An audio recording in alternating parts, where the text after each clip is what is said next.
Hey everybody, welcome to my channel. It's Allie and I'm here today to kind of give you an update on some of my deck collection.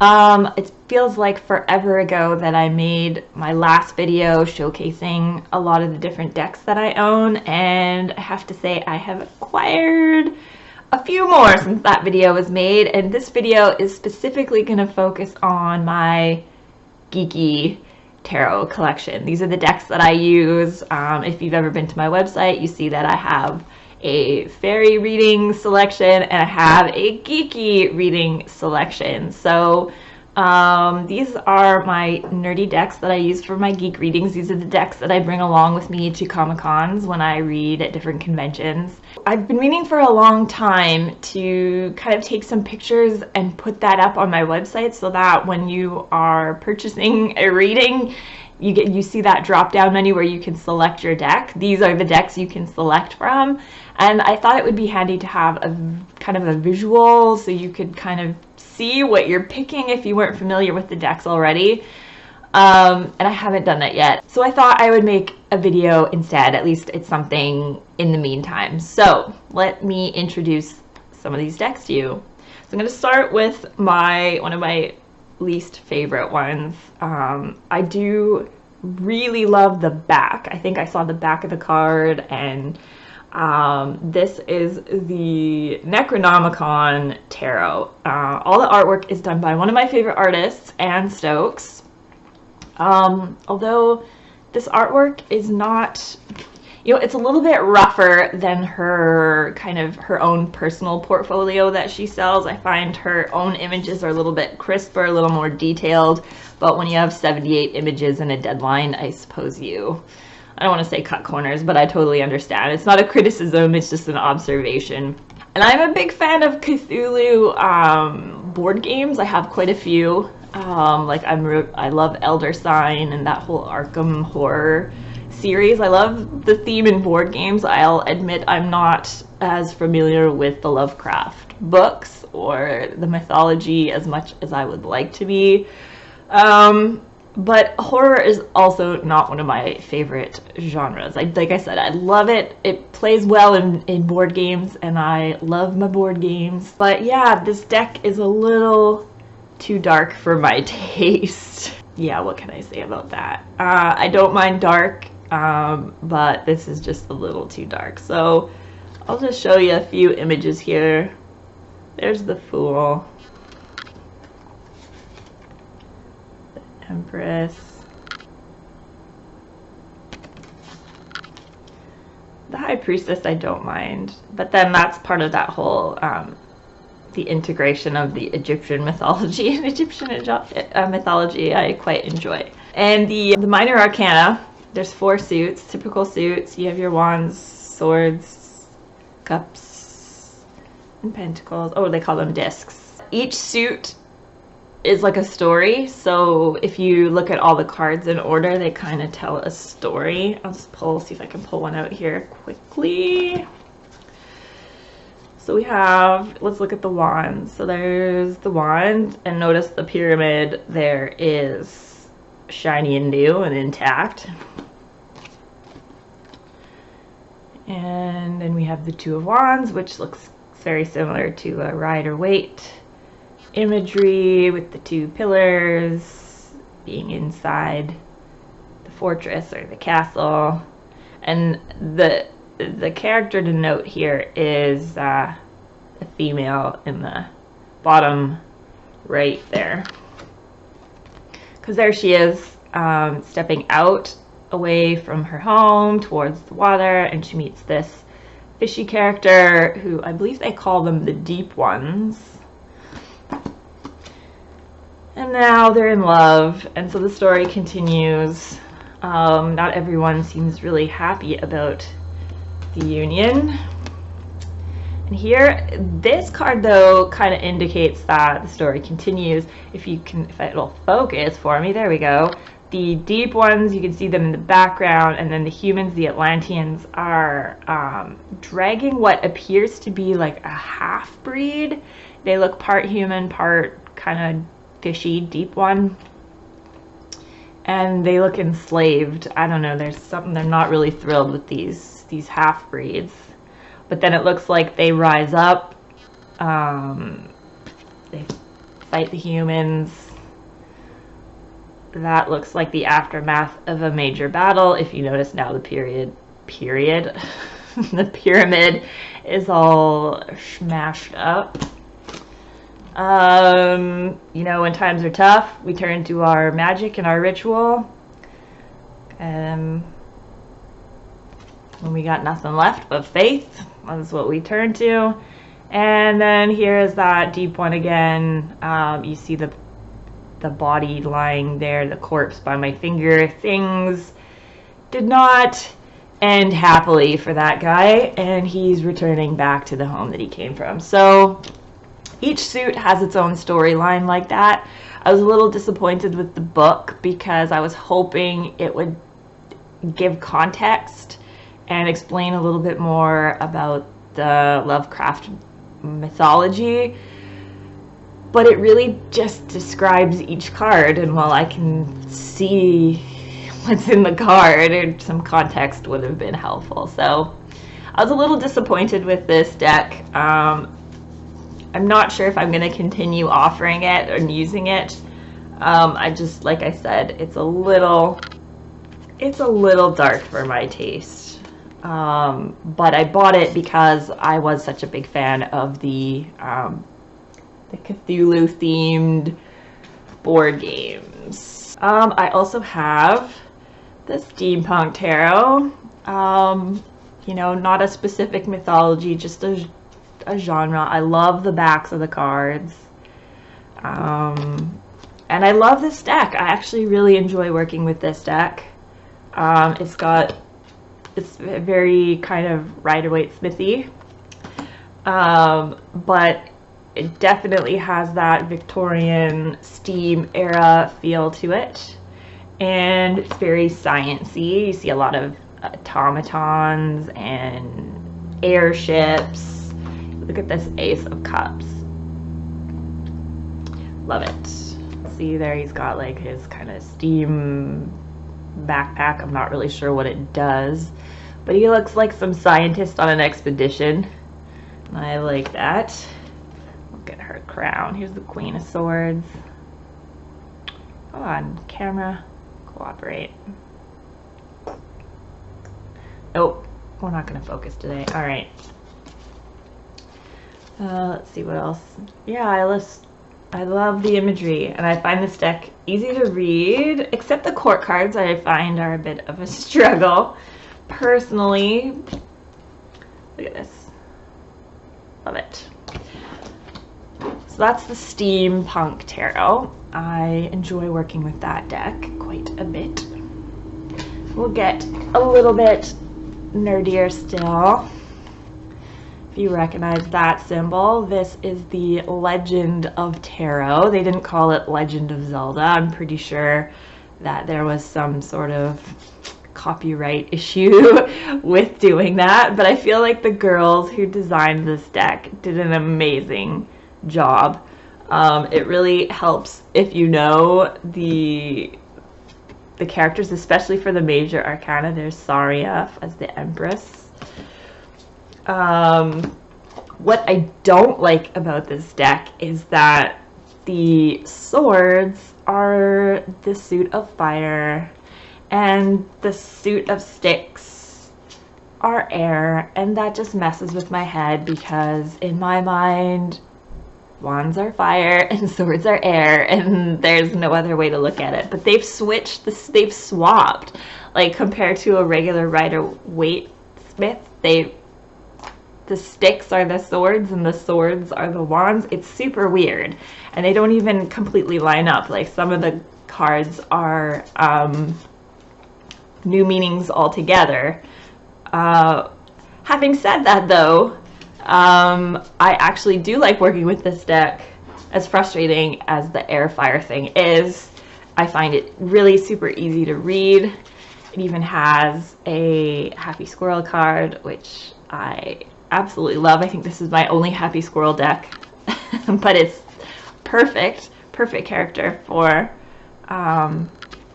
the happy squirrel. And there are, so instead of pentacles we have rupees, and instead of cups there are bottles. And so the suit of bottles often has like the water people. There's the queen is an actual shark. The suit of sticks are the fairy people. The swords are desert people.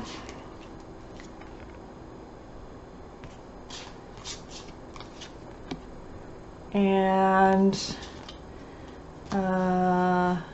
the rupees are like the city. They look very city folk, the merchants and whatnot.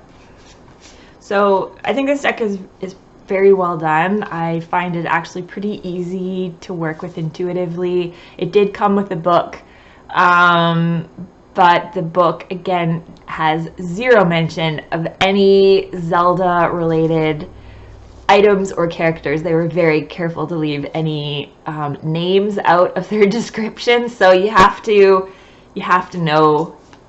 It really does help to know the characters, like I said, especially for the major arcana cards. Anyway, this is a fun deck to use despite its flaws. Okay, where should I go next? This is the Happy Tarot, and I bought this because it just absolutely makes me smile. It's like this super cute kind of chibi style deck. It like every card has this kind of Candyland theme to it. There's always like little lollipops and ice cream cones in the background, and it's just hilarious. It's just, how can you not smile and laugh when you see this? It just is great. So I thought, because of that kind of chibi cutesy thing that it had going on, I bought this deck and I incorporated it in my nerdy readings, especially people who need to soften maybe bad news or what they don't want to hear. I don't know. Okay, now I've had this deck here for a super long time. The Lord of the Rings deck. I don't know when I acquired it. I wonder, maybe I inherited this from my mother, actually. Maybe this was one of her decks and that got passed on to me. I can't remember. No, I remember playing with this deck in high school, actually, because it's also a card game. So you can play it like a card game, or you can use it for divination for tarot readings, which is kind of cool. So here we have Galadriel as the star. There's the tower. Yeah, and it just incorporates little blurbs from the story. Faramir prepares himself for the ensuing battle against the orcs. Let's see, the Fool is Gollum. Ace of Cups is Galadriel again, with a little blurb. Her mirror shows many things. Oh, Radagast the Brown is the Page of Wands. Lady Eowyn, the High Priestess. Ten of Swords, Sauron, the Eye of Sauron. So this is kind of a fun deck to use. I don't really like the imagery. I'm not a huge fan of the artwork, but I like that it incorporates the story, and so you can sort of take those little tidbits, incorporate that in the reading. It adds an extra element. Yeah, this deck is fun to use, but yeah, I'd like to see a Lord of the Ring deck with nicer artwork, in my opinion. All right, what have I not shown yet? Yeah. So, of course, I think I've shown this off in other videos. My Shadowscapes Tarot. There's the back with the rings and the runes, swords or blades, and steles. Steelies. I still can't figure out if it's Steelies. I think it's Steelies. Did I say Shadowscapes earlier? I meant Shadowhunters. Yeah, I won't spend too much time because I've already gushed over this deck in a video. What we got? I love the artwork in this. I love just the touch of color in each image. And there's a character on every single card, which is really cool. And this, for me, especially because I'm so into the story, intimate with the story, and I know the characters fairly well, this is an easy deck for me to read. I enjoy working with this deck. And I gotta say, this one and the next deck I'm gonna show you, like, their cardstock is extremely similar, but like, look how thick it is. Like, that's a regular deck, and this is the Shadowhunters and this one is the Justice League. Like, these are thick cards. They are a handful. And they're different, they're super stiff, so they're hard to shuffle. So you can't really do like the kind of Vegas shuffle. You gotta you gotta get a handful and do kind of the over the hand shuffle. Anyway, this is another one of my absolute favorites. I love working with this deck. I think the artist did a fantastic job of not only putting the right characters in the right cards, but the artwork is fantastic.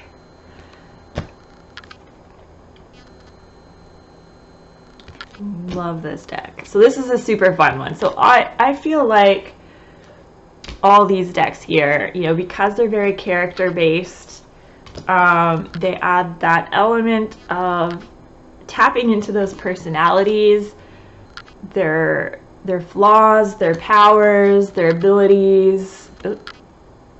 You know, they bring a very human element, even with superheroes and their kind of supernatural abilities, there's a human element in all these. Every character does good things and bad things, and we can learn from each and every one of them. They teach us something, even if they teach us what not to be.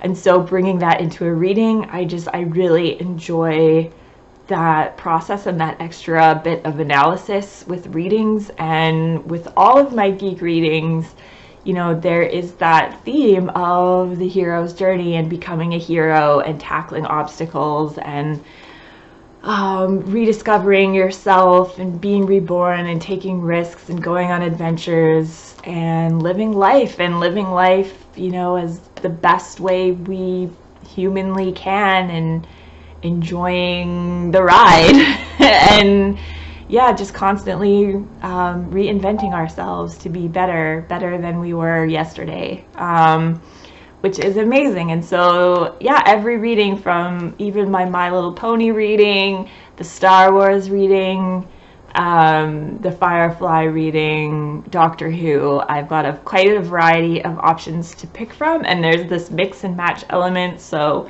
Steampunk Doctor Who, Lord of the Rings, Star Wars, DC Justice League, My Little Pony. You can mix and match however you want, pick your two favorite fandoms, and get a fantastic reading to guide you on your journey. I love doing these readings. They are super fun and super empowering, which I love. And so I just also wanted to mention, so I've got 7 decks here. I like using all of them. This one's a little less fun to work with, just for me personally. I don't really connect with it as well as I connect with the others, but I got a few more on my list that I want to add. Hopefully by Christmas I might have them all, if not a few. The Game of Thrones Tarot is being released in November, and I'm so excited. I cannot wait to get my hands on a copy and add that, incorporate that into my readings. The Harry Potter one has been out for a while. I think you have to get that custom ordered. It's like she produces by request, so it's a little expensive. but that's my understanding of how to, you just contact the artist and she sends you. There's no really place you can shop and buy unless you find one used on eBay or something like that. And there was one more. What was the other one? Oh yes, I was watching Chase from Two of Owls, and he mentioned the Amano Tarot, which I had never heard of before until he brought it up and said it was on his wish list. And I went and looked at it, and yeah, that is what I would love to add and offer at future events and Comic-Cons, and put that on my website as an option as well. So he was the artist that is known for Final Fantasy, so I thought that would be a super kind of geeky link there that I could incorporate in my nerdy readings as well. So I'm gonna be on the lookout for that one. Yeah, so that's my wish list. I got the Harry Potter, the Amano Tarot, and the Game of Thrones, which I want to add to my nerdy tarot collection. If you had any other leads or nerdy decks out there that you want to share with me, please let me know. I would love to know about them. Yeah, subscribe to my channel, click all the links, and don't forget, I have my my workshop, my webinar coming up on Facebook Live on Sunday, The Sacred Wisdom of Geek Culture and the Tarot. So connecting this nerdy thing I got going on with tarot, the hero's journey, becoming a hero of your own story, how to use tarot as a guide and a tool for all that. Join me on Sunday. It's going to be a bit long, at least an hour and a half. Hope you can make it and stick around or pop in or watch it afterwards. I'd love some feedback. I'd love you guys to join me so I'm not talking to myself for a whole hour and a half. That would be depressing. So yeah, I will see you around. Until then, stay shiny and keep sparkling. Bye.